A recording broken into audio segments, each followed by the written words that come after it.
So, yun nga guys, pauwi na nga kami ngayon sa aming mga bahay. Ayun nga po si Gerald, si Dominic, si Kimbien, at ako.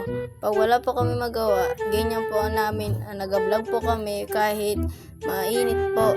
Tsaka, malilim naman po dito sa part na to. Tsaka, at kasama rin namin po si Kilben at tsaka si Dexter. Ayun, may nadama po kaming kalabaw.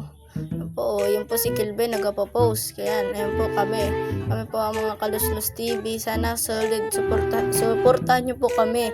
Yan, nabubulol na ako. Sana suportahan nyo po kami sa aming mga video. Yan po, kasama na po namin si Kilben. Yan po, nasabi ko sa inyo yan po si Dominic, si Kilben, si Kimbien, si Bo, si Gerald.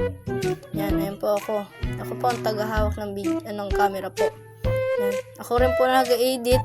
Yan, first time ko lang po mag voice over. Yan, idol nila ako mag-edit. Tsaka yung aming isang kasama na si Region ay doon po sa kabila na uwi. Ayan po, napakabait po sa amin yan. Nagtatawa po kami at sinabihan na ba't daw sinama siya sa aming vlog. Yan, at wag daw po i-post. Yan, si Kilben, si Dix, si Dominic. Yan po, ayun lang po, hanggang dyan na lang po ang aming video lang guys. Bye bye sa inyo guys.